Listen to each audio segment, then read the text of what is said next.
días. Hola René. Bueno, acabas de estrenar anoche, no, anteanoche, en el Festival Temporada Alta, tu última obra, Caridad, y acabas de publicar hace 5 días en la editorial La Última Rota un libro cuyo título es un poco así, a primera vista, extraño, que es Cuxman Santa, no sé cómo lo dirías tú, Cuxman Santa. Cux, Sí, Cuxman sí. Santa. Bien. Un libro que es el tercer y tal vez último libro de un ciclo en los cuales hablas mucho de ti, por supuesto, pero bueno, también de la muerte de tu padre, de la relación tuya con esa muerte y con lo, lo que conlleva. Pero no vamos a hablar mucho de eso, sino que quisiera contigo que repasáramos algo de tu trayectoria, no en forma cronológica, sino repasar algunos elementos claves de tu trayectoria artística, de tu compromiso como artista. Y quisiera partir de una partida de bautismo, que no es tu partida de bautismo, sino la partida de bautismo de tu compañía, que fundaste en el 1993, Atrabilis. Y vaya nombre, porque ya es como casi todo un manifiesto. Eso significa que la fuente de tu compromiso artístico está en algo que yo creo que ha estado siempre muy presente en todas tus piezas, que es la ira, la cólera. Y la primera pregunta sería, bueno, ¿qué tipo de ira era tu ira cuando fundaste la compañía, cuando elegiste este nombre de Atavís, y cómo ha evolucionado a lo largo de tu obra esta ira y esa sensación de que tenías que descargar algo Ujú. muy fuerte? Eh, sí, bueno, la ira, la rabia siempre viene de una herida inmensa, ¿no? Por eso hago esta equivalencia entre el criminal y el artista, porque la ira y el sufrimiento eh, solo pueden discurrir a través del crimen y del arte, ¿no? No hay otra manera de liberarlo. Claro, la ira es una manera de responder al dolor, a heridas que para mí puedo decir que son de nacimiento, ¿no? Eh, Creo que la ira ya estaba en mi infancia. De eso hablas mucho en los libros. Claro, sí, sobre todo, claro, al tener que hacer un duelo por mis padres, pues cuando estás en esa situación de duelo y de luto, lo que sobreviene es la infancia y cómo al quedarse huérfano, la infancia tiene un papel decisivo, te vuelves un poco niño, te sientes más vulnerable y empiezas a recordar tal vez cosas que habían quedado enterradas en la amnesia a causa de que tus padres todavía seguían vivos. Pero una vez no están, es verdad que empiezas a hacer una regresión fundamental y empiezas a ver de dónde procede la rabia. Pero al volver al 1993, toda esta rabia no la tenías, no eras consciente como eres ahora de dónde venía. O Sí, sí. sí, sí era consciente, lo que pasa es que no. Tal vez intuitivamente yo elegí el arte para liberarla. Eso sí, la elección es intuitiva. Sabes que eh, si no tienes el arte como vehículo, lo vas a arrojar contra ti mismo y seguramente no estaría con vida. Eh, Creo que sí que fue intuición y no tanto sabiduría, o no había ningún tipo de intelectualización en esa elección del arte como vía de liberación de los conflictos personales. Sí, pero la elección de la palabra Atrabilis remite también a la historia del teatro, remite directamente a Molière, a Alceste, el atrabiliario enamorado, que es el subtítulo, y supongo que sí lo sabías, ¿no? Y que tuvo que ver con la elección de Atrabilis, con esa referencia. Ah, no, no tuvo que ver con Molière, más bien tuvo que ver con los humores hipocráticos.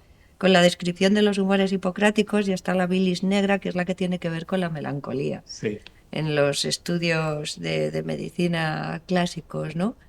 Y bueno, era una identificación total, era casi exactamente, era un manifiesto. Cuando fundó la compañía en 1992, ¿no? Yo tenía 25 años, creo. Pues lo que necesitaba era esa identidad y darle un nombre a esa identidad, y era Atrabilis, era la bilis negra, que era la melancolía, lo tenía todo, y además eh, casi visualmente era una especie de fluido necrosado, que es lo que por donde fluía toda la rabia, ¿no? Y donde a través de ese fluido yo podía vengarme del mundo y vengarme de la vida, porque verdaderamente eh, eh, claro, a través de la creación, sobre todo lo que tomo es venganza por la mediocridad de la vida, por la estafa de la existencia, por un lugar en el que yo no me siento, no siento que encaje, ni siento que tenga lugar, ¿no? En la sociedad, no. Y toda esta parte sociópata, por supuesto, absolutamente sociópata, la he sublimado a través del arte como una manera de crimen. sí, pero también tiene una traducción directa en eh, el lenguaje de la ira, el lenguaje iracundo. Eh, los años 90 es también los años del auge, de alguna forma, del teatro de Thomas Bernard. Mm. Y las grandes figuras del protagonista del teatro de Thomas Bernard son gente que, imprecadores, ¿no? Y la Ujú. imprecación ha sido, creo que desde un principio, una de tus formas de expresarte en casi, en muchas de tus obras, por lo menos, ¿no? Es el lenguaje del iracundo, el verbo jacuratorio, irrepresible. eh, ¿Cómo has encontrado esa? ¿Te parece algo evidente o es algo que lo has pensado en cómo expresar la ira o te ha salido así? No, esta es una opción prácticamente aristotélica, es el agón, y el agón yo tenía muy claro que era imprescindible en mi perímetro ritual y trágico y en mi lenguaje mítico. Y era absolutamente consciente de que el agón es imprescindible, ¿no? Y el antagonista en ese caso era el mundo, no era otro personaje. Pero en el fondo funciona igual que en la tragedia aristotélica, Ujú. ese conflicto. Y es algo que la propia esencia y la propia naturaleza de la escena, y por supuesto yo estaba estudiando, es decir, estaba estudiando en la Escuela de Arte Dramático, yo tenía todas las referencias literarias, y, y lo que sostiene el perímetro trágico es evidentemente el agón. Y yo ese agón ya lo traigo de fábrica, lo traigo en mi vida. Yo tengo el agón dentro y fuera del escenario. Fuera del escenario se revuelve contra mí misma, me aniquila. No puedo sobrevivir a ese agón. Pero en el perímetro trágico de la escena forma parte de el agón trágico, el agón que se entrega, el ego que se pone en sacrificio. No el ego que sirve para inflar la vanidad, sino el ego que se entrega y se sacrifica. Entonces era plenamente consciente desde el principio, ¿no? de ese lenguaje trágico, muy consciente. Y volviendo a al teatro de Tomás Bernal, sí, de alguna forma te influyó, te lo leíste, lo escuchaste. Sí, para mí Tomás Berger hubo un tiempo en que yo le llamaba que era mi verdadero padre. Sí, Era mi verdadero padre. Yo decía, tengo dos padres, el biológico y Tomás Berger. Yo hubo una época de adoración, leí todo, todo, todo, todo. Me reconfortaba ver que había alguien que odiaba las mismas cosas que yo odiaba y que alguien lo expresara. Y a veces cogía los libros y los tiraba. Digo, él ya lo ha escrito todo, y me enfadaba porque decía, ¿por qué? Yo ya no puedo decir lo mismo, porque ya lo ha dicho él todo. Y la identificación con Thomas Berger era total. Lo que pasa es que, bueno, luego los derroteros estéticos van tomando otros caminos, pero en la base, Mishima, Thomas Berger, Hölderlin, fueron como los pilares, ¿no? Y luego, por otra parte, pues el del teatro griego, todas las tragedias griegas que me apasionaban. y en tu forma de actuar, estar en el escenario, ¿sientes que has evolucionado o que algo estaba ya desde un principio y algo que sigue casi intacto? Mm, en el escenario hay algo. Las obras siempre se sostienen en un secreto, nacen de un secreto.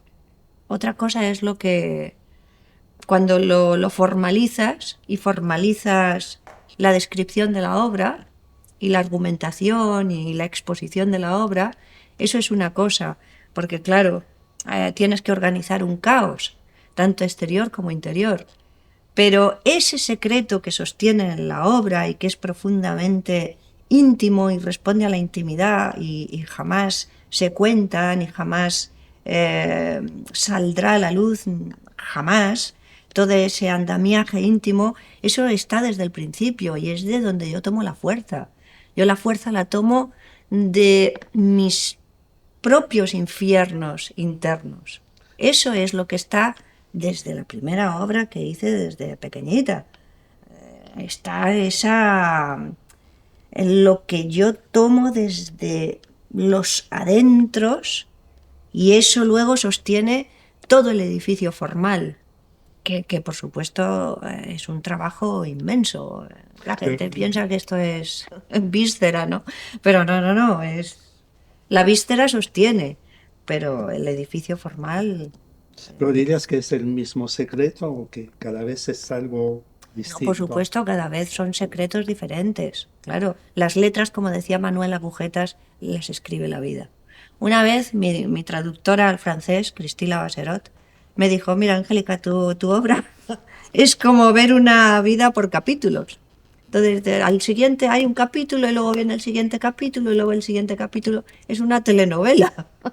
Entonces, yo tengo esa sensación de que he escrito una obra ininterrumpida.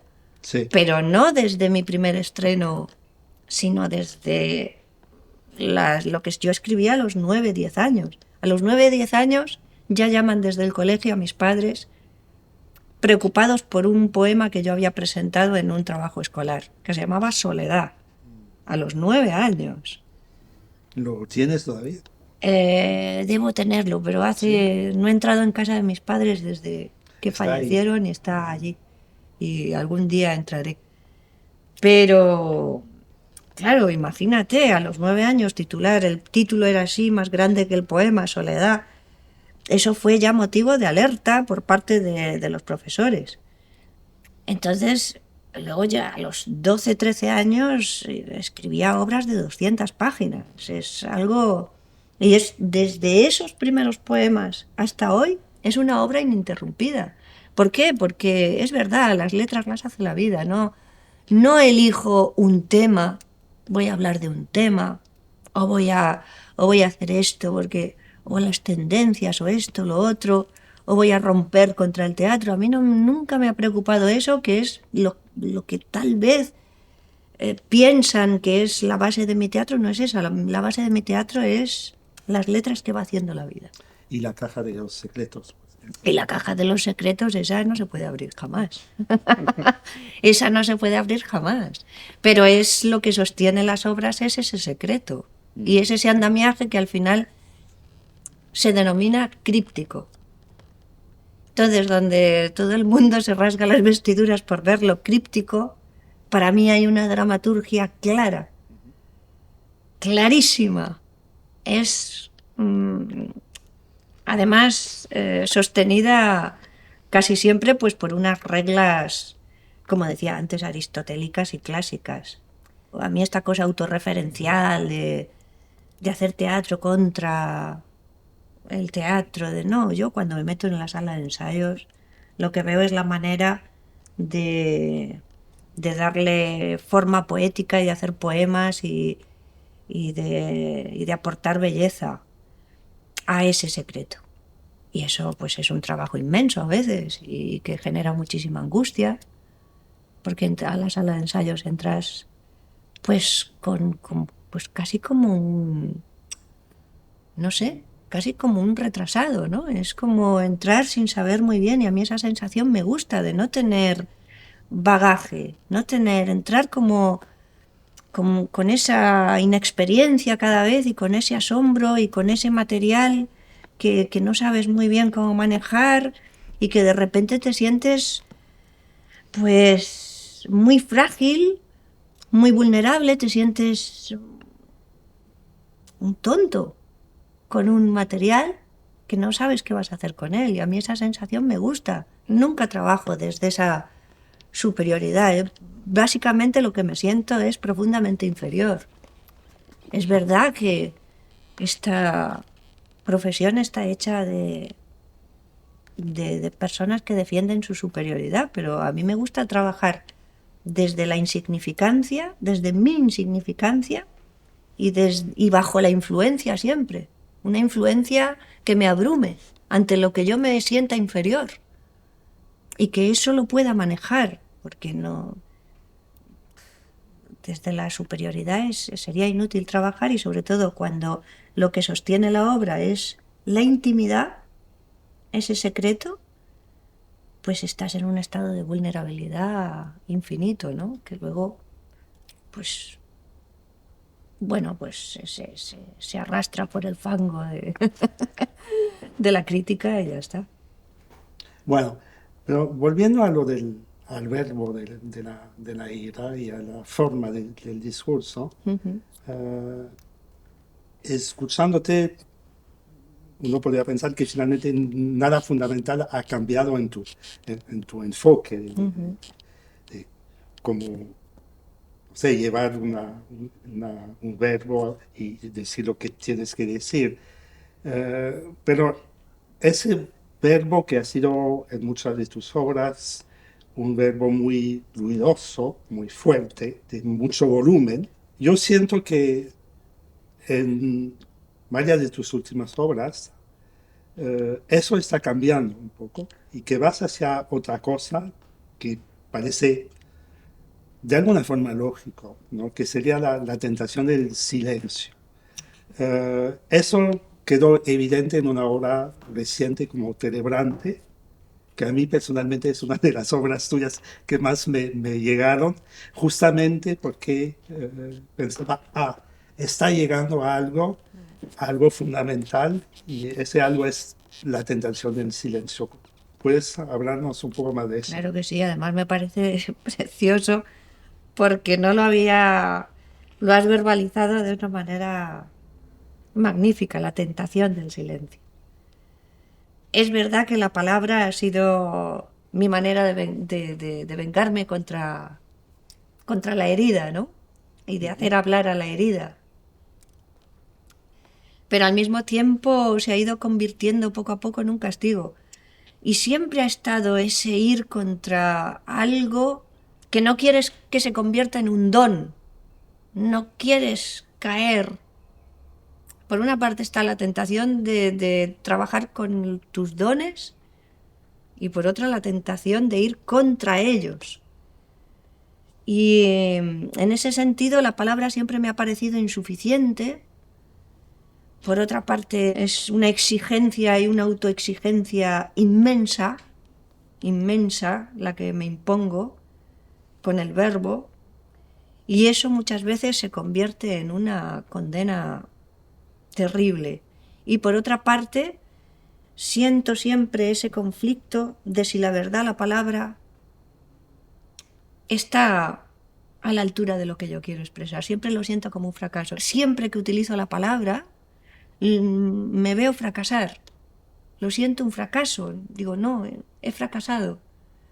Con la palabra no llega, no. Y ahí es donde viene la tentación del silencio. Y siempre tanto, fíjate, por ejemplo, en You Are My Destiny, ya me quiero borrar la lengua. Me la quiero borrar, es mi primer intento. Después llega la carta a los Corintios y me la quiero arrancar también. Después de esa maravillosa carta a los Corintios de San Pablo, no, ya no quiero lengua, quiero hacer una hoguera y un conjuro y ya no hablar más. Estoy suplicando que alguien me libre de la palabra durante años. Llevo años. La primera vez fue con You Are My Destiny y a partir de ahí, del 2015, empiezo una especie de camino de espinas hacia el silencio, porque incluso en Madre me quiero arrancar la lengua al final para que se caiga como un pescado separado de mi cuerpo, y se caiga y aplastarla, y todo mi empeño es sacarme la lengua, arrancármela, aplastarla, porque lo mismo que sostiene la ira es lo mismo que se revuelve contra mí, y la quiero dejar, la quiero dejar, la quiero dejar. Después de Liebestod, que es donde yo me expongo totalmente en ese ruedo, a través de la palabra, es donde digo, no, yo necesito ponerme en peligro como Juan Belmonte. Sí. ¿Qué es lo que a mí me pone en peligro? Bueno, pues vamos allá otra vez. Vamos a arriesgarnos otra vez. Vamos otra vez allá con la palabra. Entonces, ya no podía nada más que quedarme en silencio después. Y era tenebrante. Sí. Y no podía nada más que quedarme en silencio. Llevaba, ¿cuánto? Desde 2015, 5 años, intentando arrancarme la lengua y arrancármela con palabras. Digo, me la estoy arrancando con palabras, y cuanto más me la intento arrancar, más palabras, más verbo, más castigo, más condena, más... Y llega Tenebrante, y llega Manuel Agujetas, y me dice eso, me dice que el que sabe leer y escribir no sabe cantar. Y leo a Bergamín y hace el elogio del analfabetismo y digo, por Dios, gracias, por fin hay alguien que me da licencia para estar en silencio. ¿Qué es este hombre? Me da licencia y yo reclamo mi parte analfabeta. Y yo quiero ser una analfabeta cuando hago Tenebrante. Y me quiero liberar y me libero. Y para mí es un acto de libertad inmenso. Contra nadie. No es una reflexión sobre el teatro, no es una reflexión sobre el arte, no es una reflexión sobre la estética. Toda la filosofía viene de este hombre mágico, de este hombre genial, analfabeto, Manuel de los Santos Agujetas. Y él me da esta licencia para el silencio. ¿Qué más podía yo decir si él lo decía todo en 5 frases? Su filosofía era como un puñetazo en mi boca. No puedo seguir, no puedo hablar. Voy a estar en silencio, voy a ser libre. Además es un acto de amor inmenso, ¿no? Y por eso me frustro tanto las obras que nacen de una ofrenda amorosa. Luego me frustra mucho, ¿no? Cuando siento que tengo que defenderlas, porque al que estoy defendiendo es al amante. No estoy defendiendo la obra. Entonces luego todo se lleva a lo mismo, ¿no? A lo plano, a lo literal. Y bueno, pues sí, yo creo que es la única obra en mi vida que, bueno, cuando leas Cuxman Santa y además está insertada perfectamente dentro de la dramaturgia del libro y de... No es algo que esté postizo, sino que está con un sentido y esa conferencia está publicada por algo en ese libro, ¿no? Y bueno, sí, fue mi oportunidad el silencio y yo me siento feliz de haber tenido ese instante de absoluto desprendimiento. Para quedarse un poco en el silencio Sí, eh, y en la calidad del silencio, que no es silencio de la muerte, es más bien es el silencio antes de la muerte.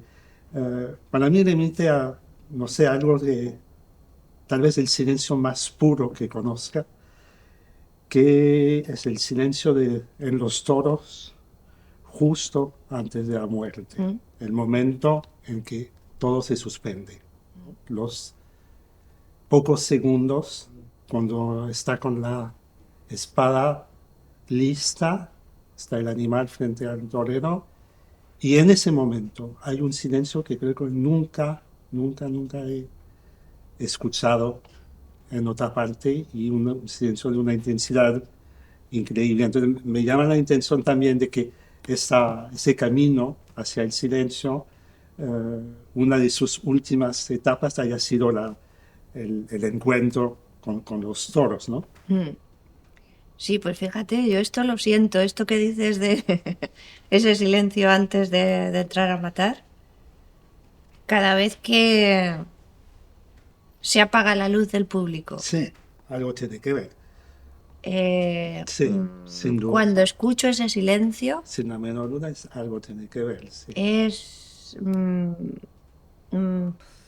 me resulta insoportable vencer ese momento. No hay vez que no salga temblando, ¿no? Sí, Y sí es una sensación de... ¡Oh! Mortal, sí, mortal. pero que no lo supero de ninguna manera, de ninguna manera. Pero me Sí. parece que en la plaza es un silencio todavía más intenso. Por supuesto, Sí. nosotros no alcanzamos. Es verdad que uno trabaja con esa envidia de esos momentos, ¿no? Realmente estoy en un... Con el teatro yo me siento en un cuerpo al que no pertenezco. No me identifico con el mundo del teatro. Esa es la verdad. Y Liebestod nace de una identificación con el mundo de la tauromaquia, que es verdaderamente lo que en la biografía que Chávez Nogales hace de Belmonte, es donde yo siento una identificación. Y digo, claro, esto es, yo vengo de aquí, yo soy Belmonte, es esto, es esta teoría sexual del toreo. Hay algo que veo en Belmonte que me lleva hasta Liebestod. Porque no me identifico, no, yo no consigo identificarme con el mundo teatral, no. Cada vez me siento más y más lejos y más lejos y más lejos. Y siento también cierta frustración, porque efectivamente falta algo que en el escenario que encuentras en otros lugares, esa santidad es muy difícil. Entonces casi Liebestod viene también de una frustración, porque sabes que en el teatro, esto lo estuve hablando con Albert Serra, y es verdad, dice, ¿cómo sustituís en el teatro este momento crucial de la tauromaquia, del torero solo que se enfrenta a la muerte? Y a mí me parecía que, en mi caso, porque no puedo hablar por los demás o por el teatro en general, llegaba a ese peligro a través de lo íntimo, a través del secreto que decíamos. Pero al final, siempre cuando haces esta equivalencia frente a un Belmonte, siempre te sientes inferior, absolutamente inferior, ¿no? Hay una sensación de que no alcanza el escenario, no alcanza la santidad, no alcanza esa sensación de muerte, esa mortalidad, esa conciencia de muerte. hay algo que falla ahí. Pero bueno, es mi empeño, ¿no? Pero bueno, una solución tal vez yo así lo veo en realidad, en el último es quitándote un poco del medio, Mm, ahí no gritas y cantas, pero casi no hablas. mm. Y cuando hablas es además con voz registrada, casi no dices nada en directo. Y como que hay también la tentación de hacer un paso de lado y ver lo que pasa, ¿no? Sí, yo estoy trabajando en mi desaparición, Sí. claramente. Yo creo que eso es algo inevitable. Estoy trabajando en mi desaparición hasta que yo desaparezca de escena. Creo que es el siguiente paso. Hasta que yo pueda expresarme a través de los elementos sin necesidad de estar. Y yo no veo que haya ruptura tampoco. Creo que es una consecuencia natural de estos capítulos, ¿no? Desde ese poema de los 9 años hasta Caridad. Y es un camino.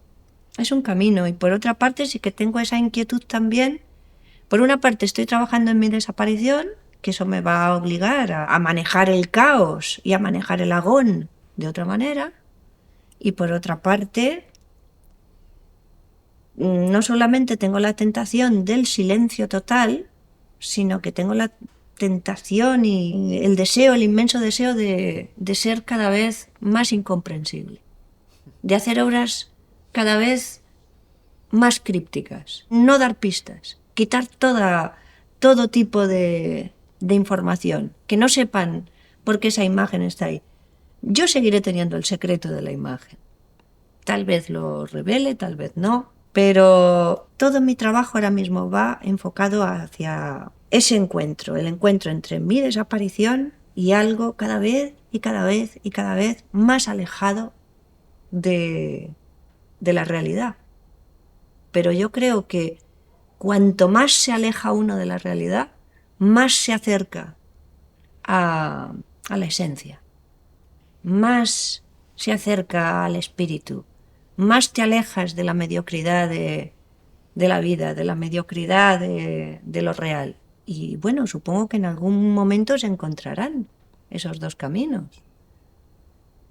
Claro, también hay influencias que están palpitando ahí desde hace tanto tiempo. David Lynch para mí es un referente absoluto al que yo miro con veneración porque sé que nunca podré llegar a expresarme de esa manera y yo trabajo con envidia también de David Lynch. Yo siempre trabajo con envidia de otros. Bajo la influencia, con envidia o con un sentimiento de inferioridad brutal. Y bueno, creo que ahora voy a buscar mis influencias y me voy a someter a los universos crípticos que me van a permitir hablar del alma humana y del conflicto del hombre consigo mismo desde esa perspectiva. De lo incomprensible, porque ante lo incomprensible, ante el asombro, lo que se está perdiendo es la capacidad de asombro, me parece.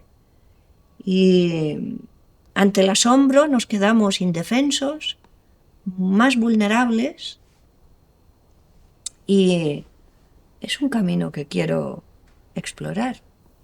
Bueno, y entre las cosas que te siguen asombrando está la música, que por supuesto que es una parte muy importante de tu trabajo, pero también tu asombro por la música es un enamoramiento para los intérpretes de la música. O sea que te gusta la música encarnada también, no solo escucharla, sino los intérpretes, los grandes intérpretes. Bueno, hay varios. Estuvo Glenn Gould en una época de tu vida. Ahora hay otros Bueno, intérpretes. por ejemplo, cuando la primera vez que vi a Trifonov, para mí fue un shock. Trifonov tiene el genio y tiene una comunicación con algo que no sabemos con qué está hablando. No sabemos con quién está Trifonov mientras está tocando el piano. Es una cosa casi mágica, bueno, esotérica. Es algo... Bueno, en Trifonov está el misterio. Es que Claro, sin misterio lo único que existe es la banalidad, ¿no? Pues, ¿cuántos pianistas tocan bien? El mundo está lleno de tontos que saben hacer cosas y las hacen bien. Y los escenarios sobre todo. Están llenos de tontos que saben hacer cosas bien, saben bailar, saben cantar, saben actuar. Pero otra cosa es aquel que entra en el misterio. Eso Tiene secretos también. claro, ¿qué sabemos? Pero ese momento estás viendo que ese hombre está más allá de la música, ya no piensa en la música, está conversando con otras cosas y él está con el piano porque ya no necesita pensar en la música y está transformando eso en el misterio, en un absoluto misterio. Y eso, claro, eso es una persona cada 100 años, es una persona al siglo, ¿no? Y bueno, haber tenido la oportunidad de ver eso, pues claro, ¿cómo te sientes? Dices, esto es la NASA, esto es, estás en la estratosfera y claro, cuando vuelves otra vez a los escenarios dices que somos unos titiriteros de mierda, esto no valemos para nada, somos tontos que sabemos hacer cosas, nada más, ¿no? Pero ese misterio, eso no es frecuente. Bueno, y para escuchar a Trifonov sí sales de tu casa. Sí, Y sí, dices sí. que sales muy poco. Nada, no Tu casa, que salgo. no tienes Bueno, vida. sí que salgo. Salgo a pasear, a hacer el mismo paseo. Llevo 30 años haciendo el mismo paseo en Madrid. Tengo que ir por las mismas calles, porque si no me entra ansiedad. Y entonces salgo y hago mi paseo de 3 horas y Siempre pum, en el mismo sentido. en el mismo sentido. A veces ya cuando lo hago en la inversa, ya digo, ya está, o como me vaya por otra calle. Es horrible, es horrible. ¿Y sabes por qué? No, O sea, no lo sé. hay lugares No lo sé. que Sí, significan algo, seguro, pero no. ya lo dejo en las profundidades del inconsciente. Y voy al cine mucho, eso sí. Yo lo único que hago es ver películas. Bueno, ¿y qué ves en el cine? Pues tengo la fortuna de tener la Filmoteca en Madrid, pero bueno, luego también me fui este verano a París y estuve en los sótanos estos de la Rue de Secol, ahí metida en los sótanos viendo... Vamos, me voy a París y veo cine, me voy a Viena y me voy a la Filmoteca a ver cine en mi tiempo. Veo cine, es lo único que me libra de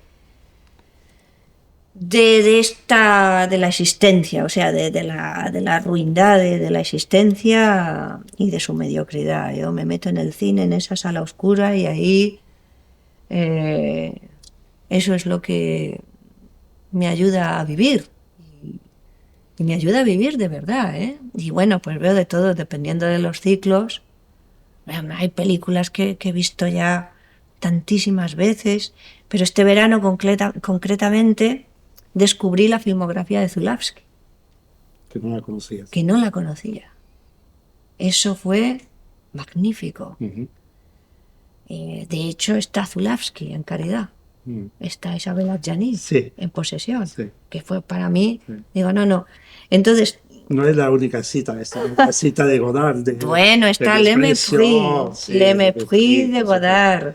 ¿Que esa la pusiste después de su muerte o ya lo tenías presente? No, antes de su Antes. muerte. Antes de su muerte y cuando él murió estábamos ensayando.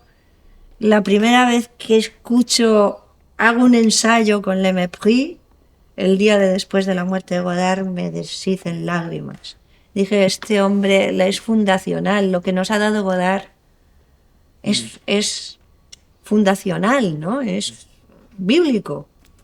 Y lo que hay en Caridad es esa defensa del arte a través del cine, ¿no? A través de las 1001 noches de Pasolini. Sí. A través de La Pasión según Mateo de Pasolini, Le Mépris de Godard, Posesión de Zulawski.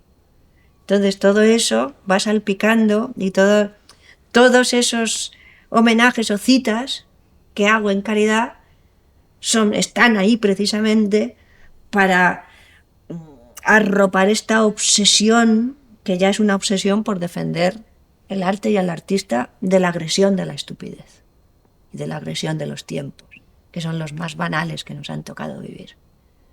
Entonces, en mitad de esta banalidad, ¿a quién tomo? Pues a Pasolini, a Godard, a Zulawski. Y ahí están defendiendo el poder del arte, ¿no? Por encima del todo. Que también en el fondo Pasolini fue un criminal al final, porque tuvo 33 juicios, ¿no?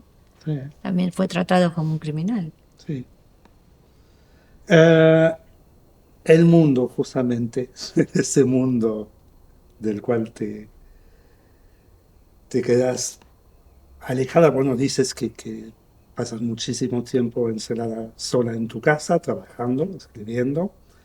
Eh, Sin embargo, no es exactamente una torre de marfil, ¿no? O sea que el ruido, el andar del mundo te sigue llegando, por supuesto. Ha sido muy presente en muchos de tus espectáculos. Una lista muy larga de muchísimas obras de eh, Yugoslavia, Srebrenica, en Belgrado, eh, las pateras, los refugiados ahogados en los PCs, las mujeres violadas, asesinadas de Ciudad Juárez, la masacre de Utoya, el Wendy, los atentados del Bataclan, en que haré yo con esta espada. Bueno, no se puede decir que eres una artista así totalmente alejada del andar del mundo, sino todo lo contrario. Eh, ¿Qué relación tienes o sigues teniendo con la actualidad? ¿Cómo sigues escuchando radio, leyendo periódicos? ¿Cómo te llega y cómo lo vives? Pues cada vez menos, porque la verdad es que todas estas obras de las que hablas responden a una etapa anterior, ¿no?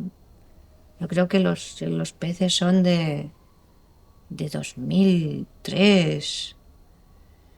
Y sí, 2009, La Casa de la Fuerza. Pero por supuesto que soy sensible a la barbarie El humana, Bataclan, ¿no? por supuesto. Además, aquello es que sí que fue unir el arte y la vida. Estábamos en el Teatro del Odeón, en París, con la carta a los Corintios, donde yo hago un conjuro al mal Sí, para que el bien exista. sí. Cuando yo hago estas cosas me las tomo en serio, conjuro de verdad. Y lanzo maldiciones en ese perímetro ritual. Para mí el ritual tiene ese sentido. Y esta confrontación con el mal fuera del teatro, después de haber conjurado yo al mal en el escenario y que al mismo tiempo estaba ocurriendo la masacre, a mí aquello me hizo entrar en una depresión. Sí, hasta llegaste a escribir que fue culpa tuya. Sí, sí, es que hasta llegué no a escribir, sino a sentirlo. Escribes que de haberme suicidado No habría ocurrido no, esto. no habría ocurrido esto. Porque el shock fue inmenso. Recuerdo que caí en un abismo, en un pozo brutal, esas navidades, y no sabía, y luego he hecho una especie de vía crucis que concluyó en Perlachés, cuando yo estaba con The Scarlet Let en la colina, y yo vivía al lado de Perlachés, y yo he llevado ese peso encima desde que ocurrió.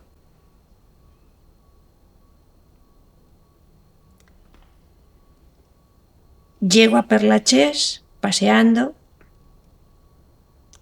Era 2018, habían pasado 3 años.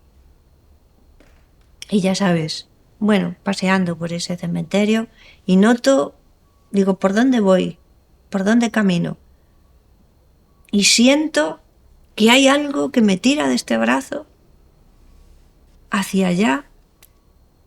Digo, me quedo quieta en una encrucijada, digo, voy para allá. Empiezo a caminar, y los pasos me llevaron hasta la tumba de una chica que había fallecido en Bataclan. Yo ahí me caigo de rodillas. Estaba la placa, dice. Estaba la placa, estaba lleno de peluches, su foto. Por supuesto digo, esta no soy yo la que ha venido hasta aquí, aquí hay alguien que me está diciendo que venga. Esto, la historia empezó en el Teatro del Odeón, con esa función.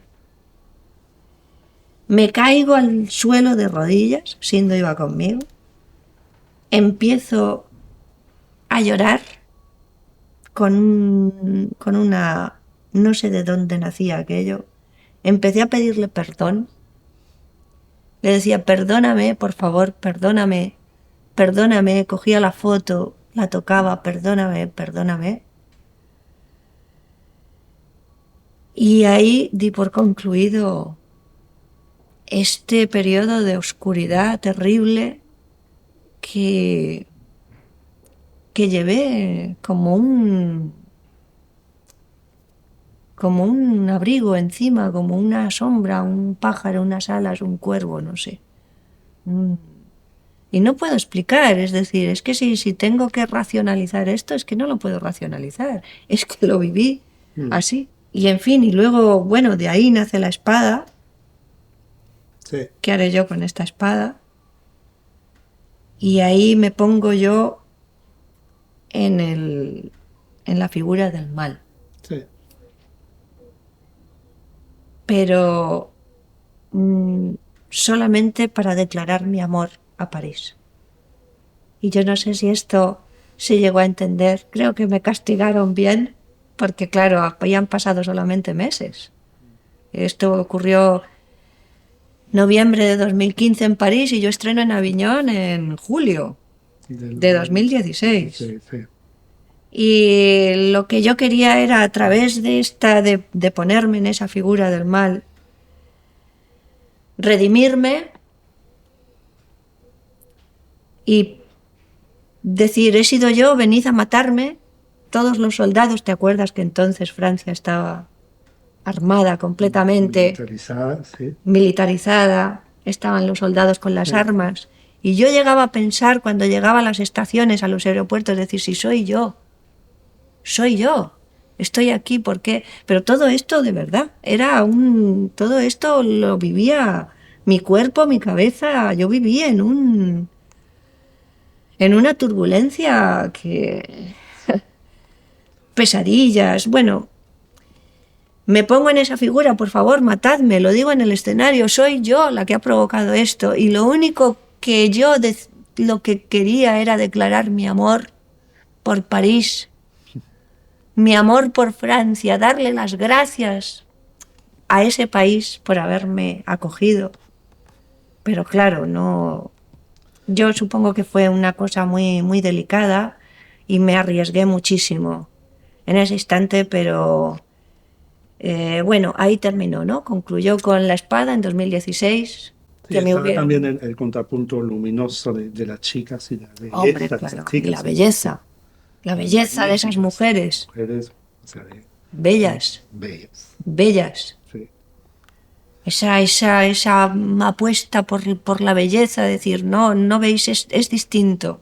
Sí. Es distinto, el terrorismo de la belleza es otra cosa. Entended, por favor, os suplico, yo casi suplicaba, os suplico que entendáis que el terrorismo de la belleza es el combate contra la violencia real.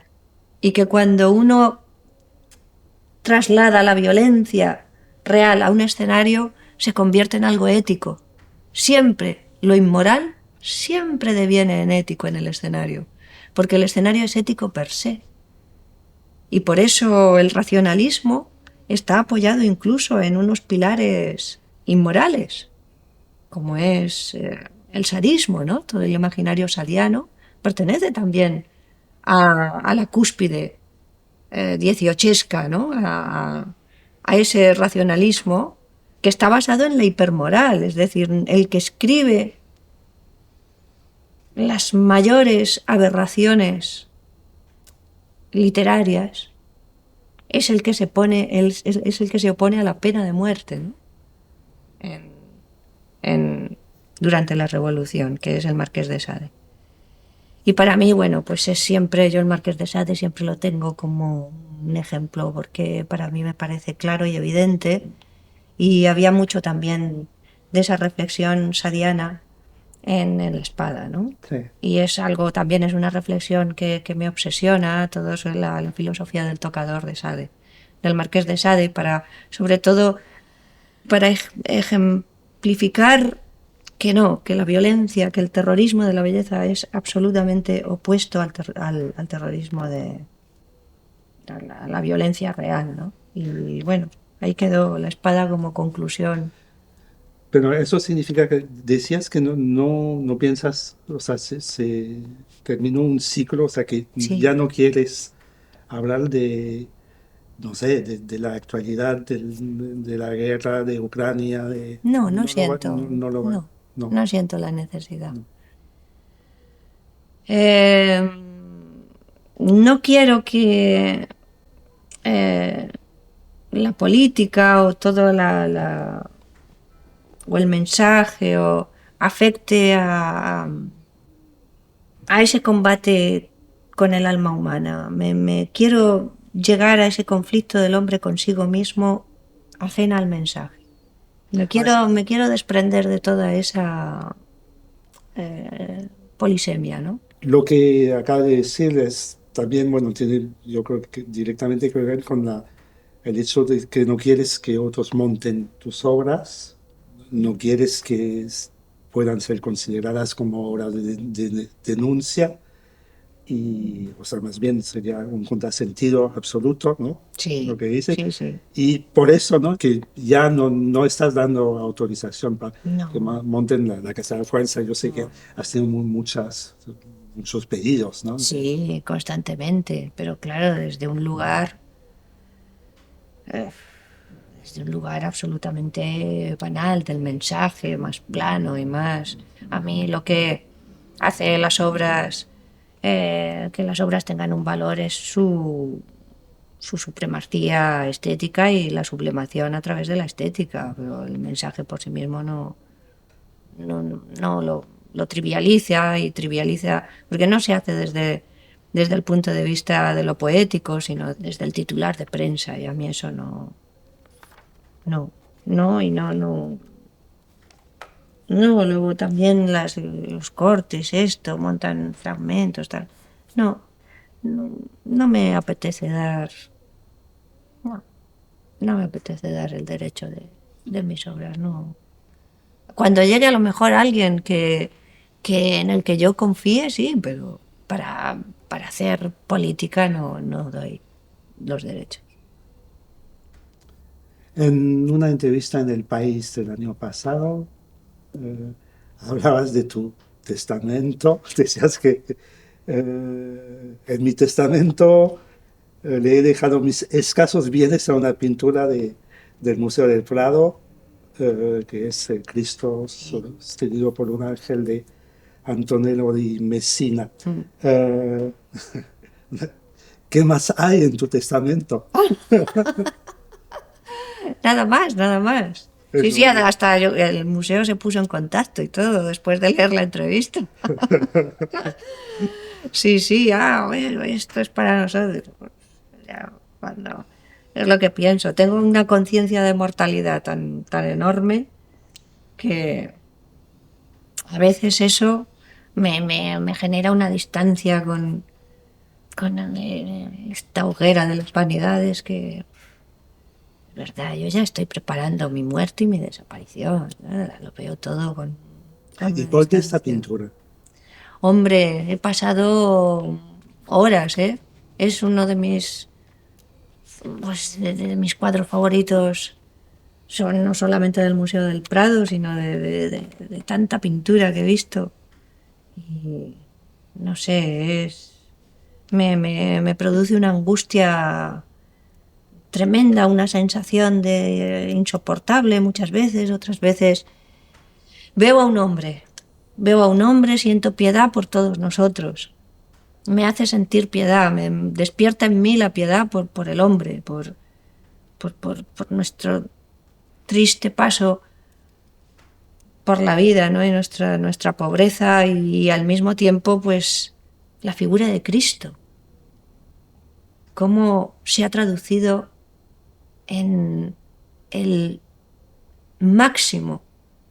O sea, cómo ha aportado esa semejante, esa influencia, cómo ha explotado a lo largo de los siglos en una cantidad de belleza incalculable. Veo la infinita belleza a la que ha dado lugar el cristianismo, de la que es capaz también el hombre, que es el vehículo, ¿no?, de trasladar eso, y luego por otra parte esa piedad que me hace sentir por nosotros, que somos unos miserables, ¿no?, por nuestro miserable paso, de verdad, por la tierra, porque es que sí. Con esa piedad podemos volver a Caridad y a otra cita de Caridad, que es también una cita de pintura, no de cine, de pintura, que no es, no sé si es Rubens o Caravaggio, tal vez, ¿no? La historia de Pedro y Simón, de la hija que amamanta al padre. El cuadro de Caravaggio en Nápoles, supongo que sí, Sí, la sí, sí, has sí, visto, sí. ¿no? Bueno, otra de las pinturas que me trastornaron ya para siempre. Yo creo que viene de aquí. Yo esta pintura la vi en 2017, creo que la veo, 2018, y ya me trastornó para los restos, ¿no? También ver ese cuadro negro, esa perturbación, esa violencia alrededor de la figura de la caridad, ¿no?, que son las 7 obras de misericordia. 7 horas de... Las 7 obras de misericordia en aquel hospital que es una especie de hospicio, ¿no?, de miserables, que creo que todavía sigue funcionando. Y ver aquello, y ver ese cuadro tan negro, esa violencia, esa mujer que quiere amamantar a través de las rejas al viejo, y eso ya se me quedó grabado para siempre, con lo cual la idea de la caridad viene de lejos, ¿no?, esta obsesión, y al final las obsesiones acabo poniéndolas siempre acaban eclosionando y acaban en una sala de ensayos, acaban saliendo, sí. Bueno, que así lo podemos dejar. Pues como quieras. ¿Os parece?